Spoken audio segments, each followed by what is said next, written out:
یا علی یا علی بس علی. رک نہیں سکتا فضائل کا کبھی یہ سلسلہ.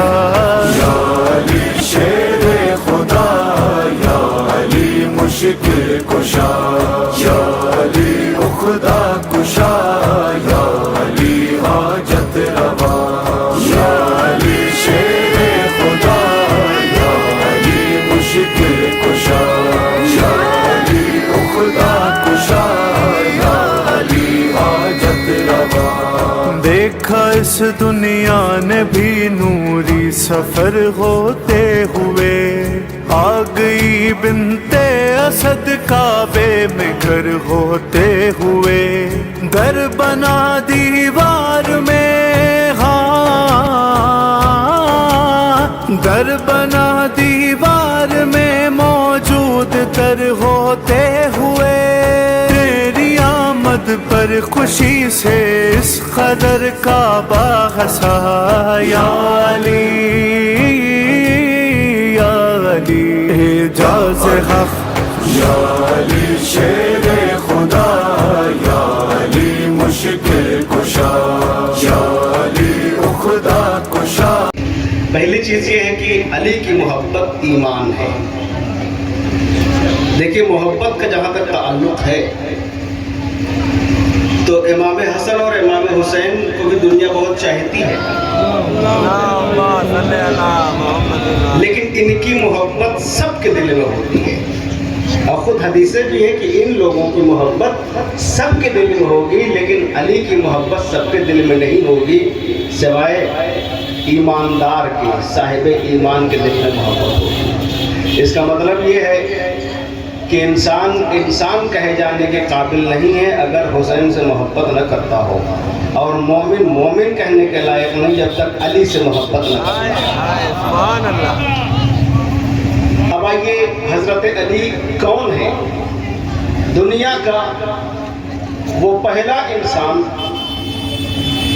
جو پوری زمین پر سب سے پوتر استھل، سب سے پاکیزہ جگہ پر پیدا ہوا. نہ ان سے پہلے کوئی وہاں پیدا ہوا، نہ ان کے بعد کوئی وہاں پیدا ہوا، نہ پیدا ہوگا. یعنی خانہ کعبہ، خانہ کعبہ کے اندر جن کی ولادت ہوئی اسے علی کہتے ہیں. آج ہی کے دن حضرت علی کی پیدائش خانہ کعبہ کے اندر ہوئی تھی. اسی بنیاد پر علی جینتی کے نام سے اس دن کو یاد کیا جاتا ہے. کو ایک نئی دشا دی، ایک نئی راہ دی کہ آخر انسانیت کس طرح سے فلاح پا سکتی ہے، کس طرح سے کامیابی کے راستے کی طرف آگے بڑھ سکتی ہے. حکومتی نقطۂ نظر سے اگر دیکھا جائے تو آج کے دنیا کے حکمران ایسے ہوتے ہیں، آج دنیا کے حاکم ایسے ہوتے ہیں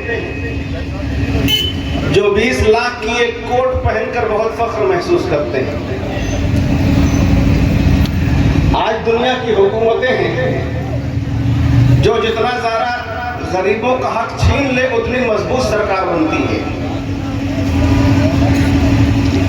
علی کی زندگی اسی کے خلاف تھی. ایک غریب کو اس کا حق پہنچ جائے اسی کو حکومت سمجھتے تھے علی. ایک کمزور کو سنبھال دیا جائے اسی کا نام حکومت ہوا کرتا تھا. حتیٰ سے پہلے کی بات ہے کہ خیبر کا نام سب نے سنا ہوگا. جنگ خیبر ایک ایسی جنگ تھی کہ جب مسلمانوں نے وہ جنگ جیتی ہے تو مال غنیمت میں سونا اتنا زیادہ ملا ہے کہ کلہاڑی سے کاٹ کاٹ کے بانٹا گیا ہے. گھر کی ساری عورتیں کھڑی تھی مدینے کی کہ ابھی ہمارے شوہر سونا لے کر آ رہے ہوں گے، دولت لے کر آ رہے ہوں گے. ظاہر ہے کہ جب سب لے کر آ رہے تھے، توجہ کیجیے گا، جب سب لے کر آ رہے تھے تو حضرت علی کی زوجہ جناب فاطمہ زہرا بھی انتظار کر رہی تھی دروازے پر. لیکن سب تو اچھا خاصا پیسہ لے کر آئے لیکن حضرت علی خالی ہاتھ آئے.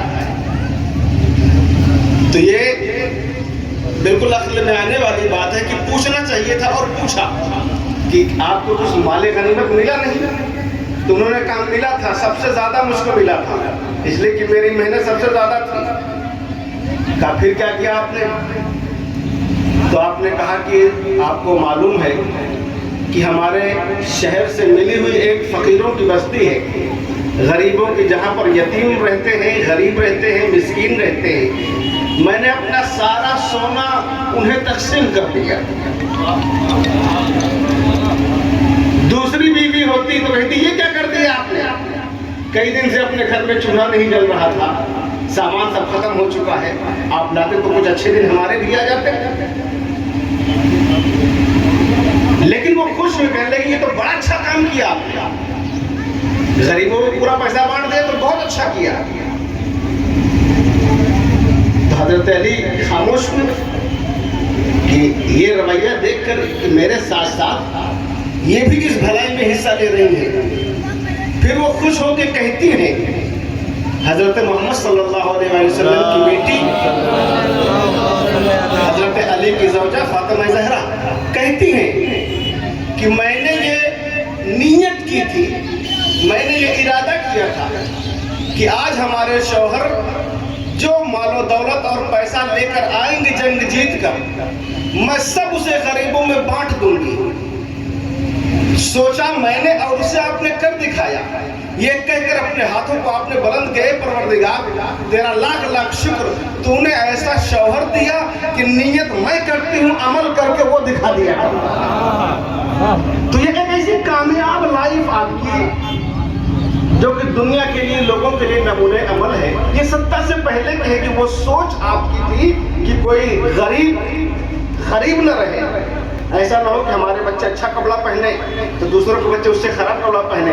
اب آئیے ستہ میں آنے کے بعد میں بیان کروں گا تو آپ کہیں گے مسلمان بیان کر رہا ہے، لیکن میں آپ کو ایک عیسائی رائٹر کی بات سناتا ہوں اس وقت، ایک دو منٹ کے اندر۔ ایک عیسائی مورخ اچانک اس نے سوچا کہ میں ایک کتاب لکھوں گا مسلمانوں کے خلیفہ، مسلمانوں کے رہبر حضرت علی کے اوپر۔ اچھا چونکہ معمولی انسان تھا، پیسہ کوڑی نہیں تھا اس کے پاس، تو وہ چرچ میں چلا گیا پادری کے پاس کہ آپ کچھ پیسہ ہم کو دیجیے، ہم مسلمانوں کے خلیفہ کے اوپر کتاب لکھنا چاہتے ہیں۔ تو اس نے بڑی سٹیک بات کی، کہنے لگا بیٹا یہ کتاب تم مت لکھو، اس لیے کہ تم ایک عیسائی ہو، تمہاری کتاب کوئی پڑھے گا نہیں۔ مسلمان اس لیے نہیں پڑھے گا، اس کا رائٹر عیسائی ہے۔ عیسائی اس لیے نہیں پڑھے گا کہ یہ مسلمانوں کے خلیفہ کے بارے میں لکھی ہوئی کتاب ہے۔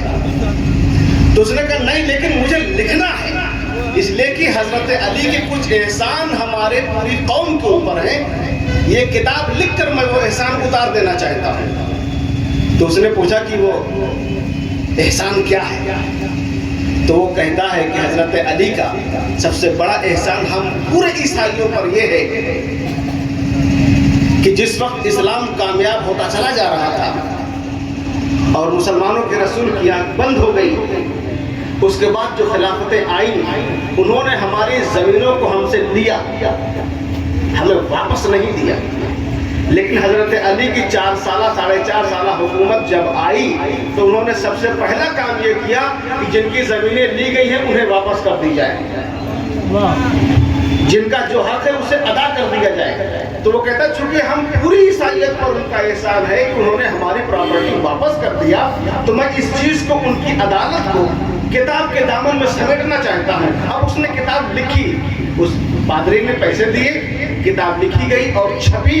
اس کتاب کا نام ندائے عدالت انسانی ہے، کسی حکومت کی یا کسی ملک کی ندا نہیں ہے، کسی ملک کی حکومت کی بات نہیں ہے، انسانی حکومت کی بات اس میں ہے۔